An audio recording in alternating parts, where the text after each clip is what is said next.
Gracias amigos por estar con nosotros en un nuevo encuentro con la ciencia. Como ustedes saben, este canal está básicamente dirigido a gente de las ciencias duras, físicos, químicos, ingenieros, que creemos en evidencias matemáticas, en curvas, números, y en estos tiempos nos hemos enfrentado con una prensa que habla mucho pues de temas ideológicos, conceptos subjetivos, etcétera. Entonces, por esa razón, hemos creído conveniente entrevistar a personalidades que comprenden ese mundo de las ciencias blandas, de la sociología, economía, la empresa, para que nos aclaren algunos conceptos. Y en esta oportunidad estamos con, bueno, tenemos el grato honor de contar con la participación de Guido Penano, hombre que conoce muy bien estos temas, político también es el, y tiene la particularidad de no haber sido, por lo menos que yo sepa, involucrado en la política coyuntural, por eso es que Nada. esperamos, ¿cierto? Entonces él tiene un análisis un poco desde el exterior de este mundo extraño. Gracias Guido por aceptar esta entrevista. Un placer para mí. Muchas gracias por invitarme. Bueno, en primer lugar, en este programa, como te dije, estamos con científicos, no necesariamente conocen a la gente de la política, empresa, economía. Me gustaría, por favor, que nos cuentes tú desde tu niñez, en qué colegio estudiaste, tus padres, en qué Ah, qué bien. universidad, cuál es tu, hazme una semblanza para que te conozcamos, tú mismo. Perfecto, encantadísimo. Bueno,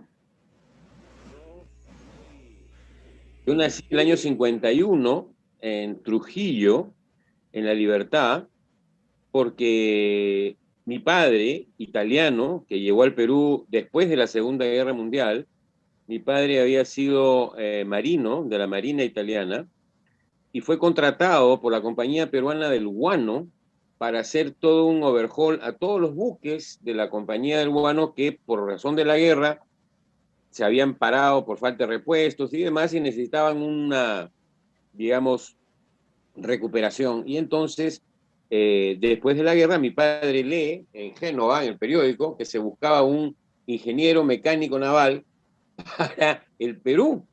Y por una serie de razones que ya no voy a hacer tan largo, decide presentarse a la embajada, al consulado del Perú en Génova y le dan el trabajo. Entonces mi padre llega al Perú y todos los buques estos estaban en Paita, anclados ahí. Entonces mi padre llega a Paita y se dedica a ese trabajo. Ahí mi padre conoce a mi madre, que era la hija del responsable de la ITT, del cable que había en ese momento en Paita. Y evidentemente la explicación de mi existencia está ahí, ¿no es cierto? O sea, se conocieron, se casaron, mi padre se quedó en el Perú y empezó a trabajar en la Hacienda Laredo, que en esa época era de la familia Gildemeister, a manejar toda la parte de la producción, siendo ingeniero era lo más razonable. Por eso que de Laredo, mi madre va a Trujillo y yo nazco ahí, ¿correcto? Ahora, mi vida ha transcurrido, mi niñez, entre Chancay, Guarmey, Casma, Paita, Chimbote, por el trabajo de mi padre que trabajaba después del azúcar, pasó a la harina de pescado. Yo he estudiado los primeros 3 años, por ejemplo, de colegio, cuando era niño, en un colegio unidocente en Chancay. De acuerdo, una experiencia lindísima. Si yo fuese buen escritor, la contaría completa, porque el director era director, profesor, vendía en el kiosco, limpiaba el colegio y nos enseñaba maravillosamente. Y así he ido estudiando, eh, poco siguiendo el trabajo de mi padre, pero siempre teníamos un punto de referencia en Lima que era en La Punta, en el Callao, una casita que mis padres compraron cuando recién mi padre y mi madre se casaron. Entonces siempre el punto de referencia era el Callao, por eso me siento chalaco de corazón y soy hincha, por supuesto, del Sport Boys. Ni duda cabe, ¿no es cierto? Estudiado, acabé el colegio en el Colegio Maristas del San José del Callao, y ahí después postulé a la Universidad del Pacífico, donde estudié economía. Me gradué ahí, de ahí tuve la suerte de ser apoyado por la Universidad del Pacífico para una beca estudié mi maestría en economía en la Universidad de Pittsburgh, en Pensilvania, en Estados Unidos, y aprovechando que la beca cubría un periodo un poquito más largo, que hice también una maestría en ciencias políticas e hice un diplomado en estudios latinoamericanos. De ahí regresé y trabajé en la Universidad del Pacífico buena cantidad de años, porque además así era el convenio. Fui jefe del Departamento de Economía, fui decano de la Facultad de Economía, y después tuve un pequeño problema, que es que tuve 6 hijos. Y claro, es una maravilla, ¿no? 5 mujeres y un hombre, y casado con una mujer maravillosa, y entonces no alcanzaba, ¿no? Y entonces puse un negocio privado de asesoría y consultoría, y creé una organización que se llamó Medio de Cambio. Y entonces, para darle asesoría a las empresas. Y claro, las que podían pagarnos eran todas empresas grandes, poderosas, con mucho dinero.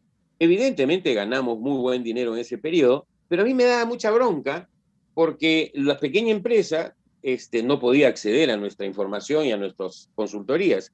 Entonces fue ahí que decidí crear un mecanismo para asesorar también a las pequeñas empresas, porque se nos quedaba mucha información valiosa para ellos. Y así fue como inventé el programa Promoviendo, que fue un programa de televisión que duró casi 4 años, donde dábamos apoyo y ayuda a los pequeños empresarios, ¿correcto? Y entonces, producto de ese trabajo, acabé revolcado y metido en política, porque primero, Alberto Fujimori gana las elecciones del año 90 y me invita, sin yo conocerlo, me invita a ser ministro de Industria y a participar en el diseño del programa de estabilización que el Perú requería a gritos en ese momento, porque estábamos con una inflación de 7000%. Y acepté y acabé formando parte de ese primer gabinete, de la famosa frase de Hurtado Miller, que Dios nos coja No nos confesados, salve. que Dios nos salve. Para mí siempre fue un error de parte de Juan Carlos, pero es tan simpático Juan Carlos que bueno, le perdonamos eso, ¿no? Ahí estuve yo hasta más o menos marzo del 91, en que se produce una crisis del gabinete y entra, en lugar de sale Juan Carlos y entra Carlos Boloña, con quien yo había compartido oficina casi 10 años en la Universidad del Pacífico, y entonces que nos conocíamos muy bien, además éramos vecinos, él vivía al frente de mi casa, yo vivía al frente de la suya, que bueno, que descanse en paz Carlos, pero no teníamos las mismas propuestas económicas, y entonces yo preferí retirarme, porque si no iba a haber conflicto con un amigo, además, ¿no? O sea, un amigo, pero muy distintos en nuestro enfoque de cómo manejar la economía. Y ahí me retiré. En el año 94, Javier Pérez de Cuellar me invita a formar parte de UPP, que estaba constituyéndola, me pide que sea parte de su fórmula presidencial como vicepresidente, y me encarga, y me pide que me encargue de la campaña presidencial. Entonces, obviamente eso lo acepté, y eso lo resintió mucho a Alberto Fujimori, por supuesto, ¿no? Y pasé a ser, digamos, un enemigo claro políticamente de Alberto. Y eso lo pagué muchísimo porque en algún determinado momento en UPP se habló de que yo debía ser el sucesor de Javier en las elecciones del 2000. Y bueno, entonces se me hizo una campaña se me acusó de evasión tributaria. En fin, acabé 2 años preso, para hacerte la historia corta. ¿De ¿No? verdad has estado en la cana?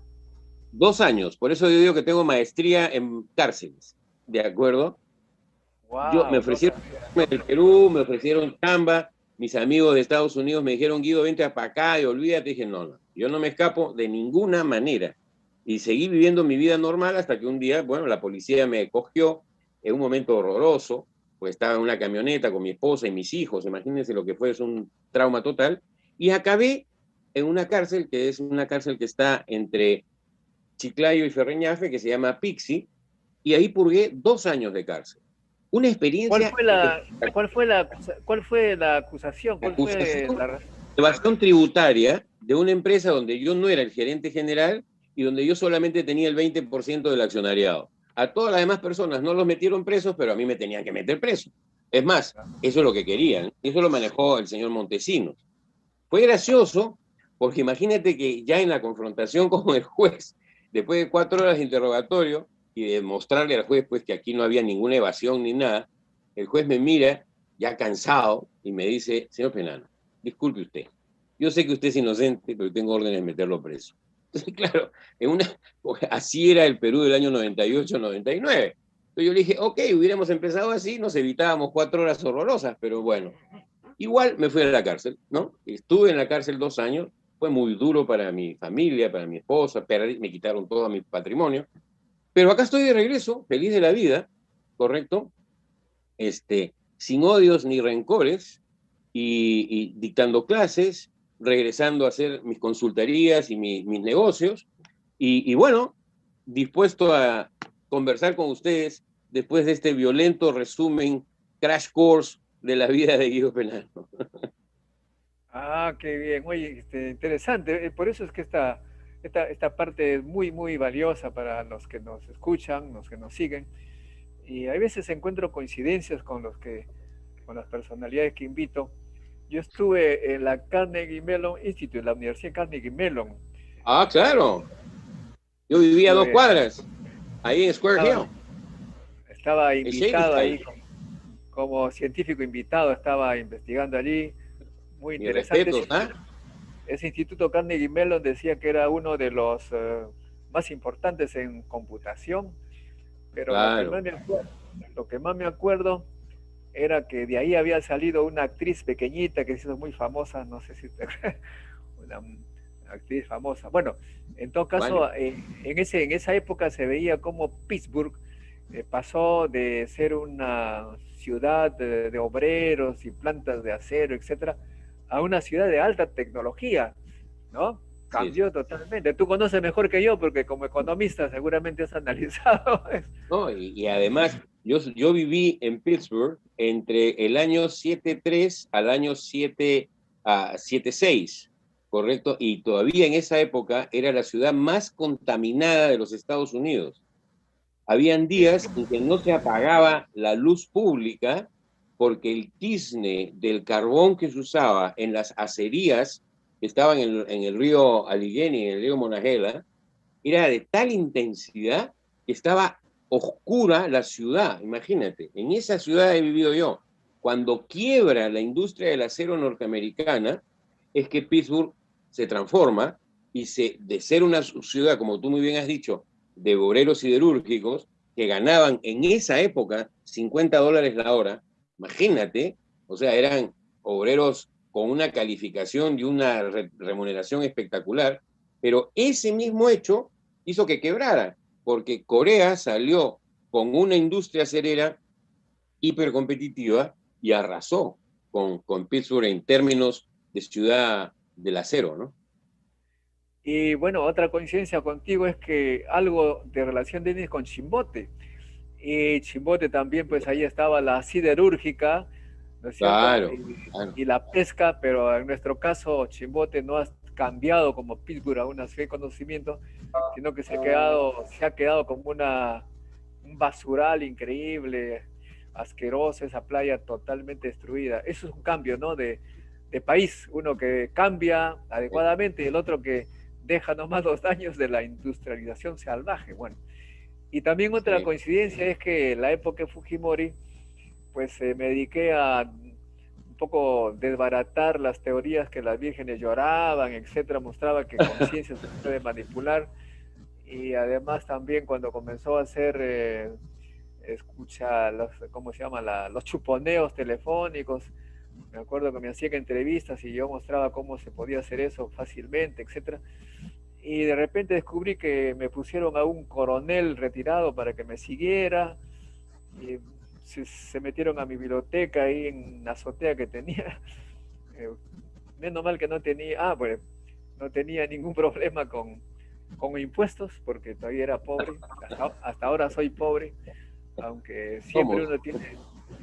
siempre uno tiene miedo de cometer errores, no por voluntad, sino por desconocimiento, ¿no? Bueno, en fin, interesante estos temas. Pero ahora, hemos hecho una entrevista a Carlos Sanders antes que tú y, y también a un filósofo, José Ignacio López Soria, ¿no? Lo Entonces, conozco. Carlos Sanders nos dice que en el Perú, bueno, mejor no te digo eso porque tú vas a hacer tu propio análisis, pero todos coinciden en que la prensa está totalmente parcializada, e incluso José Ignacio López Soria habla de que ya la cosa se ha vuelto asquerosa, un término muy fuerte, ¿no?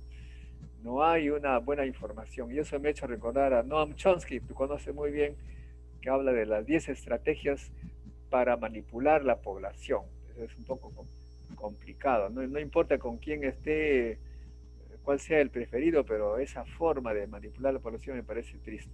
Bueno, volvamos al tema de la entrevista. Por favor, ¿qué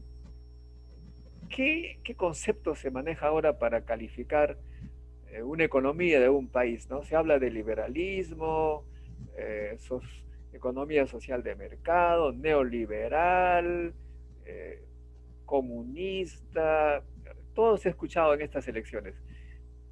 ¿Cómo se diferencia entre estos tipos de sociedades? Hay que cambiar el modelo. Nadie sabe de qué se trata, pero todos dicen hay que cambiar el modelo. Es parte del debate. No hay un conocimiento sistemático de qué se está hablando, pero sí. Yo con mucho gusto te doy mi punto de vista, ¿correcto? Y para ello me vas a tener que dejar unos 4 o 5 minutitos para explicar ciertas categorías conceptuales, si no, no nos vamos a entender. No, de eso se ¿Correcto? trata, justamente, de eso se trata. ¿Ya? Entonces, lo primero que tengo que decir es que hay que distinguir, pero muy, muy, muy claramente, entre sistema económico y modelo económico. Son dos cosas totalmente diferentes.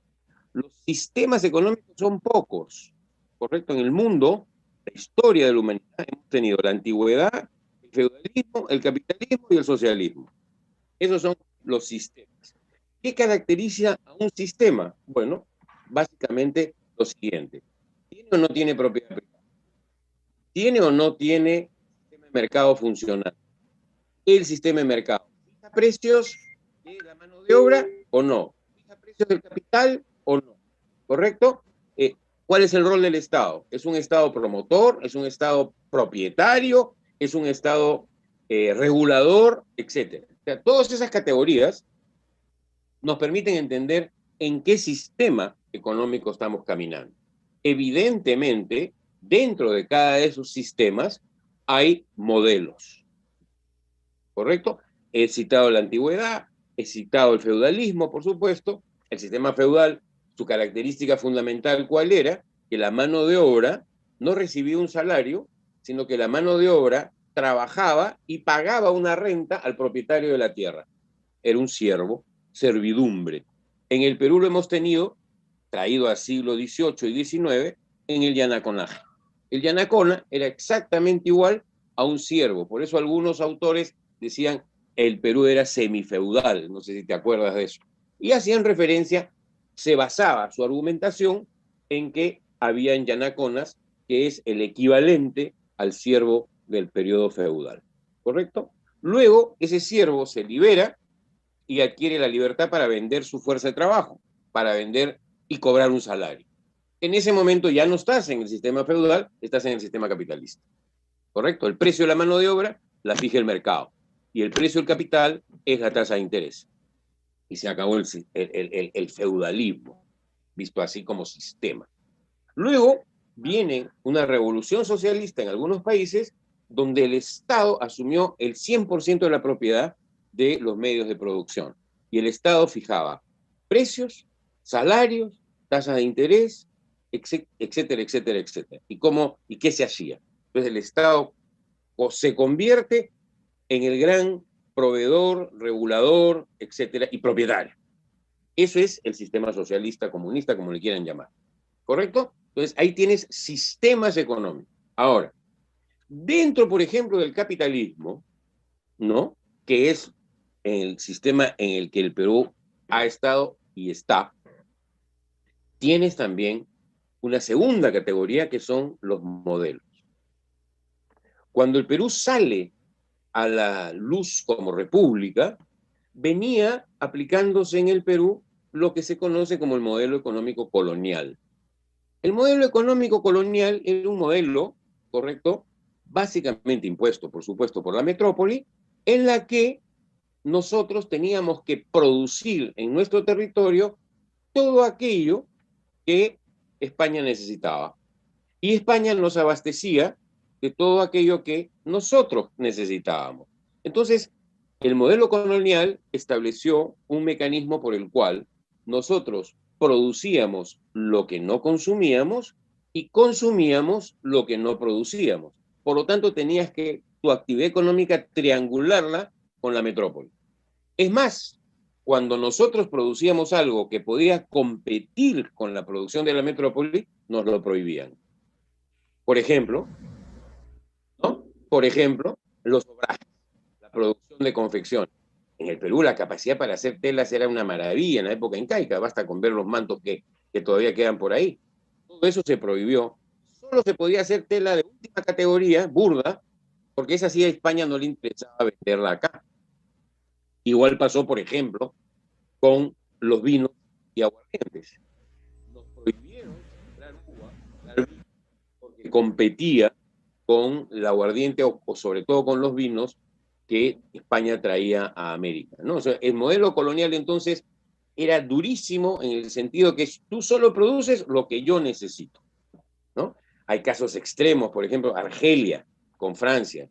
El 85% de la tierra agrícola argelina era para producir vinos. Y los argelinos, por religión, no pueden consumir vino.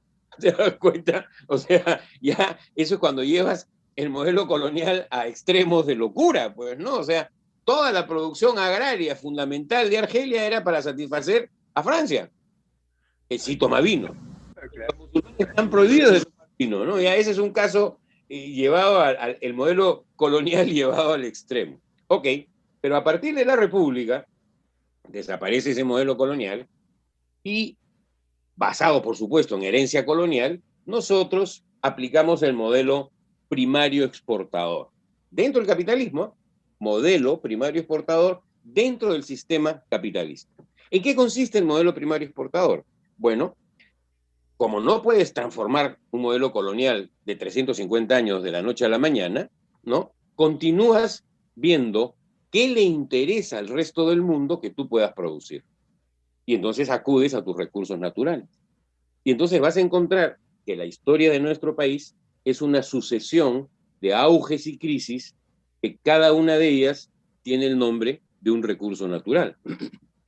Te puedes arrancar inclusive con quina, quinina y lana de vicuña, de alpaca, pasas a guano, importantísimo, un éxito tremendo, de ahí te pasas a caucho, y de ahí te pasas a cobre, y así sucesivamente, harina de pescado, o sea, tú dime el recurso natural que quieras y yo te lo ubico en el tiempo de nuestra historia económica, ¿no? O sea, siempre produciendo recursos naturales para, primero se llamó España, después sacas España, pusiste Inglaterra, después sacas Inglaterra, pones Estados Unidos, después sacas Estados Unidos y pones China.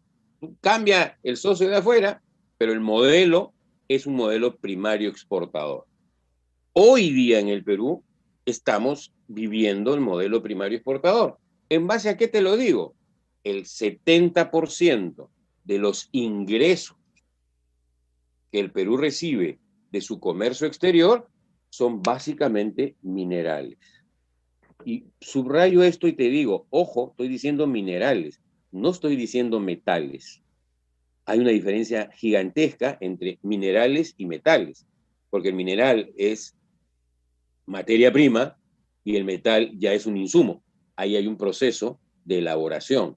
Eso nosotros no lo hacemos, a pesar de que debería ser nuestro camino lógico para generar más riqueza y valor agregado, ¿no es cierto? Porque somos segundo productor del mundo de cobre, tercer productor del mundo, de zinc, sexto productor del mundo de oro, primero o segundo productor del mundo de plata. O sea, estamos en las grandes ligas en lo que a minería se refiere, pero estamos en cero prácticamente, porque tenemos 3 refinerías, la refinería de cobre de Southern, la refinería de Cajamarquilla de zinc, y la de La Oroya, que es un crimen que la tengan paralizada, ¿no? Pero digamos, entonces nuestro modelo hoy, ¿de qué vive la economía peruana? Esencialmente de exportar recursos naturales. Tienes minería, fuertísimo, tienes pesca, recurso natural, porque la transformación que haces de la anchoveta en harina es quemarla y molerla, o sea, gran cosa no estás haciendo ahí tampoco, ¿no? En términos de valor agregado. Entonces, ese es el modelo 1 dentro del sistema capitalista. Ahora, en el Perú hemos aplicado a lo largo de nuestra historia ya republicana 3 modelos. 1, el primario exportador, ¿correcto? Que está vigente hoy también. 2, hemos aplicado en 3 momentos, no, en 4 momentos de la historia que las voy a decir ahorita, hemos aplicado un modelo que se llama de industrialización vía sustitución de importación. Eso lo hemos aplicado en el Perú entre el año 45 y el año 48 con Bustamante y Rivero. Después lo hemos aplicado entre el 63 y el 67, primer gobierno de Fernando Belaúnde. Después lo hemos aplicado entre el 68 y el 77, el gobierno de las Fuerzas Armadas, primero con Velasco y después un cachito con Morales Bermúdez hasta el 77. Y después se ha vuelto a aplicar entre el 85 y el 90, primer gobierno de Alan García Pérez. En esos periodos dejamos el primario exportador y nos embarcamos en un modelo dentro del sistema capitalista, en el modelo de sustitución de industrialización vía sustitución de importaciones, que llamémosle el modelo 2. Y después hay un tercer modelo dentro del sistema capitalista, que es el modelo que algunos lo llaman peyorativamente, no sé por qué, el modelo Taiwán, que es el modelo que se aplicó en los países del sudeste de Asia, los famosos tigres del Asia. En el Perú, ese modelo tercero, que consiste en exportar ya productos manufacturados, en el Perú se aplicó entre el 77, Morales Bermúdez, y el 80. Nada más que 3 años. Muy poco tiempo para medir efectos y resultados. Sin embargo, analizando esos 3 años, vemos que tuvo un impacto interesante, ¿no? Llegó Belaúnde en su segundo gobierno en el año 80, desmanteló eso y regresamos al primario exportador. Entonces, hemos tenido estos vaivenes. Ahora, hay otros modelos económicos que también se aplican en ciertos países dentro del sistema capitalista. En el Perú no se han aplicado, ¿correcto? Pero te puedo decir, por ejemplo, el modelo de producción flexible, o también llamado modelo suizo, que lo aplicó Japón después de la Segunda Guerra Mundial, cuando estaba destruido, y que lo ha aplicado, digamos, un buen poco Italia, copiándose de los suizos, ¿no es cierto? Que es básicamente crear conglomerados de producción de pequeñas empresas, juntar todo, ¿no? Te doy un ejemplo de eso en el caso de Japón. Toyota, la fábrica de automóviles Toyota. La fábrica de automóviles Toyota, todos los años, contrata a una infinidad de pequeñas y medianas empresas que lo abastecen. Toyota no hace casi todo el carro, lo ensambla, lo diseña y lo manda a fabricar. ¿Sabes cuántas empresas dependen de Toyota en Japón? 47,000. ¿Puedes imaginar? 47,000 empresas son subcontratadas por Toyota, que es, digamos, la locomotora del tren. Igual sucede en Italia con Benetton. Benetton, por ejemplo, no tiene una máquina de coser, no le importa.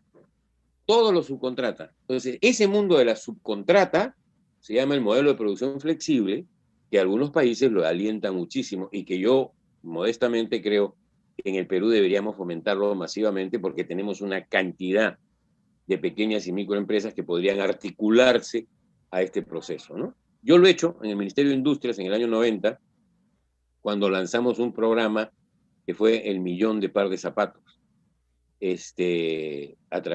utilizando el CONCODES. Eso lo hicimos porque yo creo firmemente en esto, pero debería aplicarse a nivel nacional y no a nivel de una actividad. Yo lo hice como prueba para convencerme yo mismo de esta alternativa, ¿no? Ahora, para terminar, este modelo primario exportador deja mucho dinero a los países que lo aplican cuando los precios de las materias primas están pues en la cúspide, ¿no? Porque ahí deja mucha plata.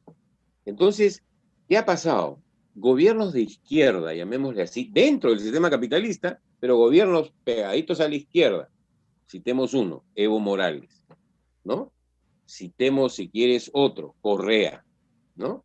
Que gozaron maravillosamente de precios de las materias primas, y si quieres puedes poner a Humala también, si quieres, aunque yo no lo veo de izquierda, no lo entiendo bien a dónde está, pero bueno,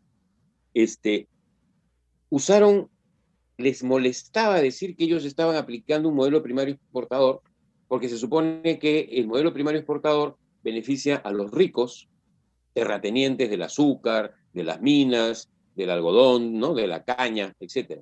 Y entonces redefinieron el modelo primario exportador y le llamaron modelo extractivista y ellos neoextractivistas. ¿Qué es el modelo neoextractivista? Es aquel modelo que con las ganancias tributarias que deja los superprecios de las materias primas, hace un montón de programas sociales. Acuérdate toda la cantidad de programas sociales que hizo Humala, ¿de acuerdo? Bueno, igual los otros países, ¿no? Entonces, tratan de que llegue a más gente el beneficio del modelo. No proponen cambiar de modelo, le cambian de nombre al modelo, sigue produciendo, ¿no? Y en el caso de Bolivia, Morales llegó a estatizar el gas y a tomar control de algunos de los recursos importantes, se los dejó en administración a las grandes empresas, pero toda esa recaudación la usó para dar beneficios, programas sociales. Evidentemente con su, digamos, simpático contraparte político, ¿no? O sea, para seguir ganando elecciones en el tiempo, que también es parte del interés de muchos políticos en ese sentido en América Latina. Entonces, ese es el punto, ¿no? El punto central es, ok, ¿estoy dentro del sistema capitalista? Sí. Ahora, ¿me puedo salir? ¿Cuál es un país que se está saliendo del sistema capitalista? Venezuela. ¿Por qué? Porque cada vez el Estado es propietario de más cosas, porque cada vez el Estado regula más cosas, porque cada vez el mercado funciona menos en Venezuela, porque cada vez los salarios, la tasa de interés y todos los precios los fija el Estado. Entonces sí puedes perfectamente salirte del modelo en el que estaba Venezuela, primario exportador, petróleo, única fuente fundamental de ingresos, ¿no? Un recurso natural, porque extraerlo y exportarlo, no me digas que hay mucha industria ni mucha transformación, ¿no es cierto? Es igual que en nuestra época del guano, que recogíamos el estiércol de las aves, lo embolsábamos y lo mandábamos a Europa. O sea, eso no es ninguna industria, hágame el favor. No hay ningún valor agregado, o mínimo, si quieres. Entonces, en ese sentido, Venezuela se está corriendo del sistema capitalista a un sistema estatista, ¿no? Y ya no podrías decir que es el modelo primario exportador dentro del sistema capitalista, sino que se está corriendo a un sistema extractivista dentro de ya un sistema comunista o socialista, como tú quieras, ¿no? Pues ese es el mapa de modelos que tienes. En el caso puntual del Perú, tienes un modelo esencialmente primario exportador, ¿correcto? Que genera muy poco valor agregado porque envías afuera inmediatamente el recurso natural. Te lo pongo de esta manera para acabar. Si yo soy un productor, mira el equivoco, el bueno y el malo, ¿ya? Dentro de esto. Antes el Perú, voy a decirte el bueno, antes el Perú exportaba tops de alpaca. ¿Qué eran los tops de alpaca? La lana de alpaca ensunchada afuera. Hoy en día el Perú exporta chompas finas de moda de alpaca. ¿Te das cuenta de la diferencia? La diferencia de valor, la diferencia de gente que ha conseguido empleo, la producción, es decir, es otro mundo. Ahora, lamentablemente tenemos muy pocos ejemplos lindos como el que acabo de darte. La mayor parte son todavía actividades, por ejemplo, si somos el segundo productor de plata, deberíamos ser, pues, el principal exportador de joyería de plata. Sin duda. Y con marcas peruanas a todo meter. Hubo una que se llamaba Camuso que quebró. ¿De acuerdo? Entonces, igual en el caso del cobre. Somos el segundo productor de cobre del mundo, por Dios. Acá deberíamos estar tapados de fábricas de alambres, de tubos, de planchas y de productos transformados con esos tubos, planchas y demás, ¿no? Por ejemplo, el Perú debería ser el país de los radiadores para autos, ¿no? Acá deberían estarse haciendo, ¿no? No tenemos eso. Entonces, yo, cuando a mí me dicen, ¿hay que cambiar el modelo? Yo digo sí. Y entonces cuando yo digo sí, hay que cambiar el modelo, me dicen, ah, comunista. No, yo no quiero cambiar el sistema. Correcto, bien claro lo digo. Yo creo en la economía de mercado, yo creo en la propiedad privada, sin duda alguna. O sea, no me cambias el sistema, pero dentro del sistema tengo distintos modelos. Entonces discutamos qué modelo es más conveniente para el Perú. Y si me haces esa pregunta, yo te digo, a mí me parece que para un país como el nuestro, una mezcla del modelo 3 que te dije que se aplicó entre el 77 y el 80, que es un modelo de promoción de exportaciones de valor agregado, unido a este modelo 4 de producción flexible, que es articular conglomerados de productores pequeños y llevarlos al mercado, por eso se dice modelo suizo. Tú vas a Suiza y preguntas, a ver, por favor, ¿dónde está la fábrica de los relojes famosos, Patek Philippe, o Vacheron Constantin, o Girard Perregaux? No, no hay. ¿Y quién fabrica eso?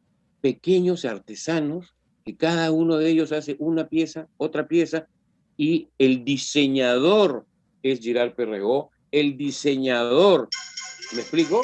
Y entonces, evidentemente, eso es un modelo distinto. En el Perú, yo creo firmemente que por ahí deberíamos caminar. Pero bueno, ya no te canso más con todo mi rollo.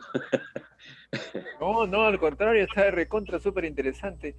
Esto, o sea, tendríamos que utilizar las capacidades creativas de diversas personas, pequeñas empresas. El cacao que acaba de mencionar es interesante porque justo ayer entrevistamos a un científico, él es Sebastián Soplín. Él dice pues que hace investigación de cacao, tenemos un buen cacao de primera El mejor calidad, del mundo. ¿no? El cacao peruano es el mejor del mundo. Y entonces esto se va a París y ahí están las grandes productoras. Pero también me dice que aquí hay pequeñas empresas que comienzan a hacer chocolates, ¿no? Ahí está Mira, Ibérica, etcétera, ¿no? en Zoom, devuelvo. Mira, en el caso, perdóname, en el caso del cacao, el mejor cacao, según los expertos mundiales, sale de la zona cacaotera de Piura, de la selva de Piura, la ceja montaña de Piura. Pero nuestro cacao de todo el resto del Perú es top, el mejor del mundo. En el Perú comemos un chocolate que es basura, porque dice atrás mantequilla de cacao. Eso no es cacao, ¿de acuerdo? Las subritas del cacao que se exporta, esas no las hacen comer acá, lo cual ya me parece indignante. Pero lo que es importantísimo es lo que tú acabas de mencionar. Yo sé, por ejemplo, ya la Ibérica de Arequipa, me quito el sombrero y los aplaudo, ya están haciendo un chocolate que tiene calidad mundial, ¿de acuerdo? Tiene calidad mundial. Ese, devuelvo la llamada, tiene calidad mundial y ha ganado ya medallas. Y hay otro en Moyobamba, en Tarapoto, perdón, que es Orquídea. La fábrica de chocolates Orquídea, que ya está usando, correcto, el cacao orgánico y con sello de orgánico de la región y lo está convirtiendo en un chocolate de fama mundial. Ha ganado concursos en Europa, parándose al costado de los chocolates belgas. Claro, chocolates belgas que se hacen con cacao peruano. ¿Te das cuenta? ¿No? Ese de locos, ¿no? Pero ya nosotros, en el Perú, y yo creo que merecen una medalla, ¿no? Porque todas las dificultades que han tenido que atravesar, pero ya estamos haciendo en el Perú un chocolate, y a raíz de ellos dos han surgido una serie de otras marcas, a quienes les pediría disculpas que no las tengo en la memoria, ¿no? Que también quisiera que se les felicitase, que estamos haciendo un chocolate en base a cacao, y en base a nuestro cacao de una calidad excepcional a nivel mundial. Eso se llama pasar a un modelo, ya no primario exportador, sino a un modelo de industrialización, pero no solo para satisfacernos nosotros, sino para competir en el nivel mundial. Ese es el modelo que yo quisiera que en el Perú se aplique, ¿no? Buena idea, me parece perfecto. Ahora, cuando uno escucha a los que defienden el modelo actual, primario exportador, dice que nuestro modelo ha servido para reducir la pobreza no sé cuánto por ciento o no sé cuánto por ciento, pero como tú, lo que puedo deducir de tu exposición es que básicamente fue en los periodos en que las materias primas comenzaron a elevarse de precio, o sea que no es un producto de la política, sino la suerte de que el mercado nos lleve el cobre al cielo, digamos, ¿no? Que no hicimos nada nosotros para eso. Eso fue gracias a la reactivación de la economía china, que nos demanda cobre de una manera impresionante. Hoy día el precio del cobre está en los niveles más altos históricos que te puedas imaginar. ¿Te das cuenta? Entonces, claro, si el cobre está alto, si la plata está alta, si el zinc está alto, que son nuestras materias primas de exportación mineras fundamentales, ¿correcto? Entonces, el oro, mira dónde está el oro, ¿no? 1.600, 1.700, ha estado en 2.000 hace 2 meses, cuando hace 10 años estaba en $300 la onza.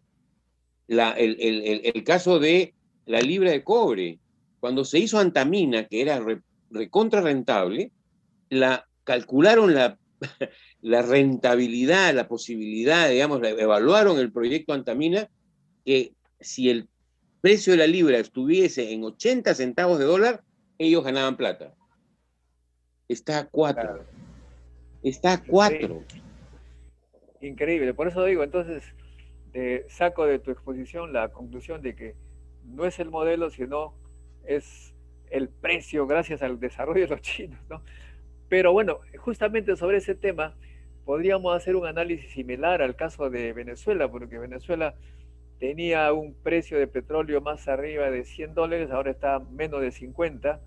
Y me acuerdo que cuando estaba por los cielos el petróleo, no sé qué gobierno, creo que de Chávez, pues comenzó a regalar un montón de cosas, incluso mucha gente tenía casas baratísimas, los pobres tienen casas pero no tienen que comer ahora, porque los precios han dividido entre tres y ya no han invertido en educación, de repente lo que tú señalas, una nueva forma de vender. Manufactura.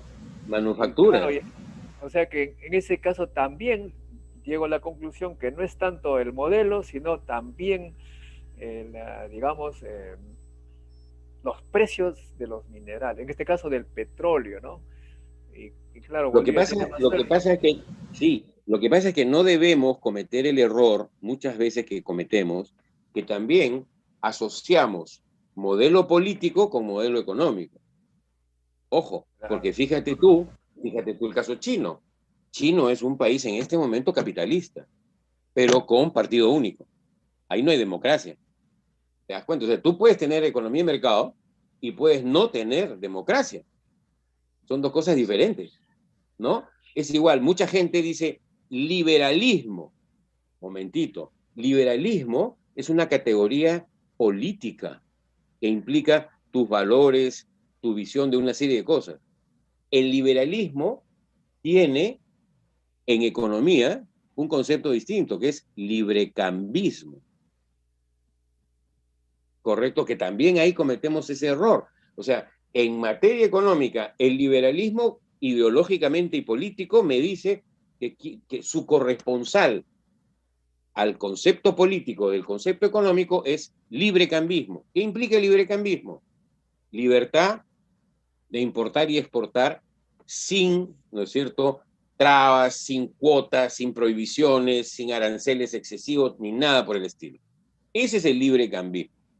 El enemigo del librecambismo es el proteccionismo, que es te encierras, proteges y creas una actividad artificial, porque toda esta protección no te hace competitivo y eficiente.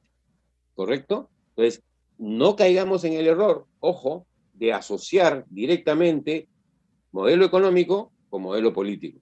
En el caso que tú estás muy bien señalando, y a mí me encantaría, por ejemplo, no citar el caso de Venezuela, citar el caso de Ecuador. A Correa le fue de maravillas, porque el precio del cobre está, perdón, el precio del petróleo estaba espectacular para Ecuador.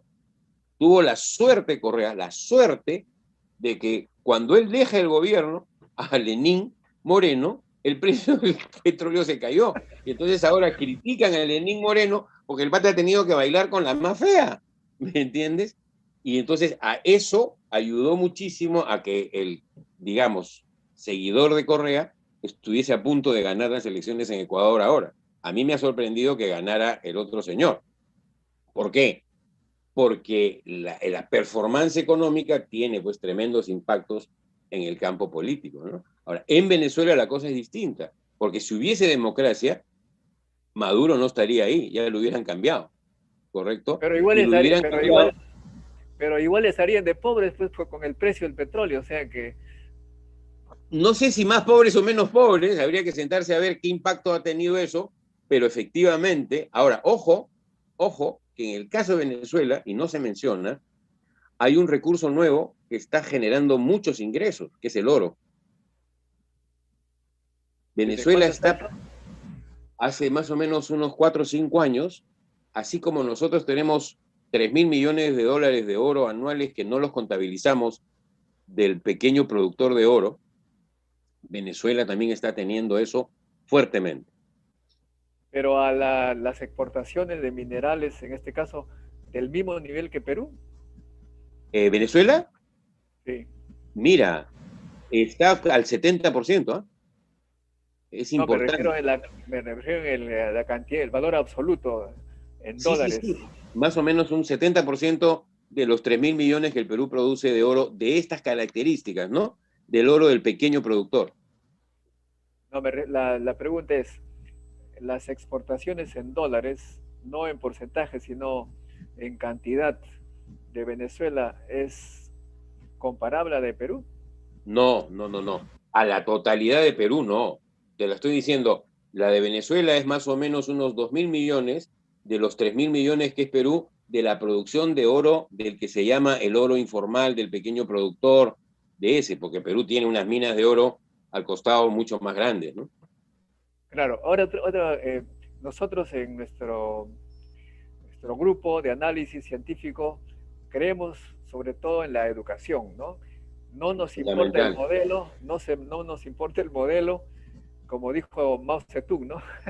No me importa el color de, ¿cómo era del gato, Ah, creo? no, ese no fue Mao Zedong, ese fue Deng Xiaoping, el O Deng Xiaoping, sucesor, el perdón. que cambia. Deng Xiaoping, saliendo de las Naciones Unidas en Nueva York, un periodista le pregunta, ¿no? Y le dice, oiga, pero usted está cambiando de socialismo a capitalismo China, ¿no? A economía de mercado. Y el tipo lo mira y le dice, no importa el color del gato, lo que importa es que case ratones. Esa Bueno, es la famosa justamente frase de... cuando estaba en Pittsburgh, llegaba cualquier cantidad de chinos, estudiantes, y eran considerados pues muy talentosos, estudiosos, inteligentes, trabajaban. Yo llegaba lo más temprano que posible al laboratorio y ellos estaban ahí. Me iba lo más tarde y ellos se quedaban. Y estos estudiantes regresaron a China y han permitido pues que China se encuentre en el lugar que nosotros tenemos. O sea que también independientemente del modelo, si no tienes ciencia, si no tienes educación, estás frito. Y Y si no tienes un Estado promotor también, ellos han igual, tenido un Estado promotor, o sea, y ¿correcto? el partido se llama Partido Comunista, pero aplica pues, como tú dices, Economía de una mercado, forma inteligente basada en el conocimiento, ¿no? Me parece así muy es. bien. Ahora, el otro caso también es Cuba. Cuba prácticamente no tiene nada que exportar, salvo caña de azúcar, una cosa así. ¿O tú conoces el tema? Bueno, Cuba tenía una fuente que la sigue usando muy por ahí, ¿no? Pero que le da muy buenos ingresos, que es el turismo. No te Ah, olvides no, que claro, el turismo Cuba es tiene acuerdos con la Unión Europea, particularmente con España, con una serie de países que le da todas las facilidades al turismo para que vaya a Cuba, ¿no? Y eso es una fuente importantísima de ingresos para Cuba. Ahora, el, no, el pero tema, siempre lo que me interesa a mí es lo que ingresa con ese recurso por per cápita, ¿no? Para claro, comparar. ahora, en el caso de Cuba, mira lo que está pasando, ¿no? Por primera vez, este nuevo presidente de Cuba, que es Díaz Canel, ¿no? Ha permitido ya en pequeña empresa con mercado libre. O sea, comenzamos a cambiar el modelo cubano también, ¿no? El modelo económico, ¿eh? No estoy hablando del modelo político. Efectivamente, o sea, político y economía es un poco diferente. Muy bien.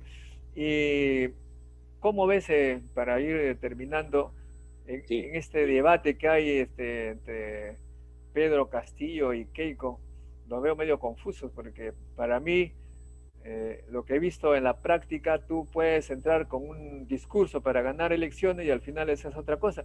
El ejemplo de Fujimori justamente no dijo no shock eh, Bueno, y esa parte me consta a mí directamente, ¿no? O sea, pues cuando Fujimori me convoca a mí para ser ministro de Industrias, faltando creo que 5 días para el cambio de gobierno, ¿no? Yo estaba llegando en ese momento de un viaje por Europa de un mes que me tomó, ¿no? Fui a visitar a la familia italiana que tenía, porque ya no la tengo, ya fallecieron todos.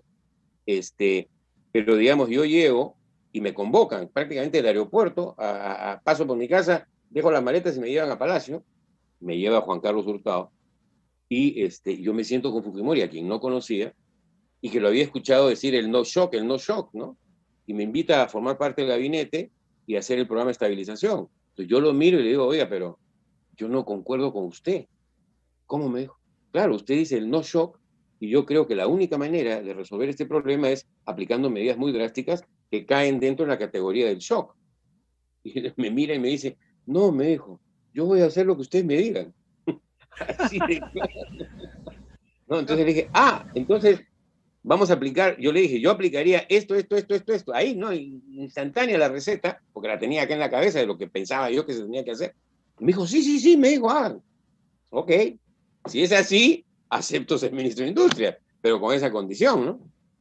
Entonces, yo me muero de risa porque toda esta confusión de la que tú muy bien hablas en este momento entre Keiko Fujimori y el señor Castillo, yo creo que es simplemente, como dicen mis hijos, rollo electorero, ¿no? O sea, ah, porque el señor Castillo, nada de lo que está en su plan de gobierno lo va a poder aplicar sin llevarlo a un consenso con el Congreso de la República, salvo que él tenga las armas suficientes para imponer una revolución y cambiar todo. Pero en ese caso imposible. no estamos hablando de democracia, ¿no?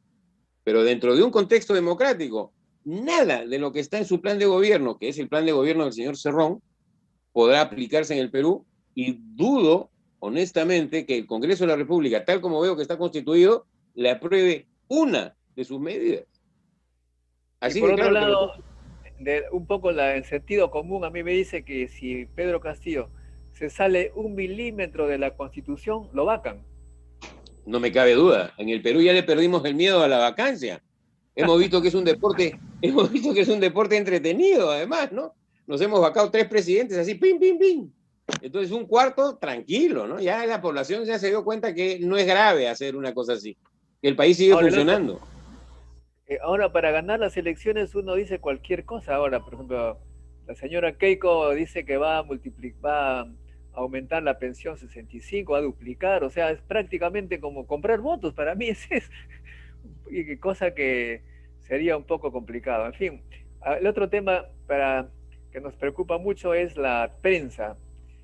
La prensa, a todos los que entrevisto, no sé cuál será tu opinión, está en una situación muy complicada. Incluso José Ignacio López Soria habla de una situación asquerosa en la prensa. ¿Cuál es tu opinión? ¿Qué está pasando con la prensa? Vamos a ponerlo de esta manera, ¿eh? Te lo pongo así. Mira, cada vez más gente no lee periódicos, cada vez más gente no ve los canales de televisión de señal abierta, cada vez los medios de comunicación tienen menos mercado. Y hay un montón de medios de comunicación en exceso, porque ahora la gente se informa a través de estos aparatitos y tiene acceso a 1000 cosas. Y entonces estamos en un momento crítico donde en el mundo están desapareciendo periódicos, donde en el mundo están desapareciendo grandes cadenas de televisión abierta o el famoso broadcasting, ¿correcto? Y estamos yéndonos al narrowcasting, que es a las especialidades. Y cada quien escoge lo suyo. En un contexto de esos, no tienen recursos. Algunos van a tener que quebrar y desaparecer. Y entonces es el momento preciso para que quienes hacen política o quienes tienen recursos para comprarse líneas editoriales ejerzan ese derecho, porque o cobran o quiebran. Y entonces se ha prostituido totalmente los medios de comunicación. Tendrá que producirse una tremenda crisis y de ahí saldrá un nuevo sistema de medios de comunicación totalmente distinto y nuevo, y no me siento en capacidad de decirte cuál será el formato. Creo que esto va a influir muchísimo, y entonces de 15 periódicos te quedarás con uno o dos como máximo, ¿no? Y así sucesivamente. Y entonces, claro, esa recomposición, esa crisis de lectoría, de anunciantes, de publicidad y de ingresos, los lleva a buscar la única fuente adicional que les queda, que es la prebenda, ¿correcto? Que es vender la línea editorial, que es vender la ideología, vender la posición honesta, objetiva, y recibir y seguir órdenes de los que le bancan la caja. Eso para mí es lo que está pasando, cochina y vilmente puesta en términos económicos. Ahora, que eso es inmoral, porque la prostitución es inmoral, evidentemente, que eso implica una cantidad de daños a la sociedad tremendos, porque los medios de comunicación finalmente tienen una obligación moral y ética con los ciudadanos, sin duda. Pero acá se ha perdido todo eso por esta coyuntura que te estoy explicando. Muchas gracias, Guido. Entonces ya estamos abusando de tu tiempo, por favor, perdónanos. Y más bien, por favor, este canal es de científicos con evidencias, alejado de los partidos, pero por favor, avísame a través del WhatsApp algún otro economista, sociólogo así, que tenga análisis que nos apoye a comprender este tema de la sociedad peruana. Muchas gracias, Guido. Para mí ha sido un placer, Modesto, estar aquí, conversar contigo y con tus amigos. Y cuando quieran aburrirse un rato, estoy disponible para conversar con mucho gusto. Cuídense. Al contrario, y además he descubierto que somos codepartamentales, también soy de La Libertad, aunque de la parte alta, de Salpo. Ajá. Ah, mira, bien, bien. Muy bien, Listo. gracias. Cuídense. Chao, hasta luego. Con nosotros, amigos, será hasta un próximo encuentro con la ciencia. Chao.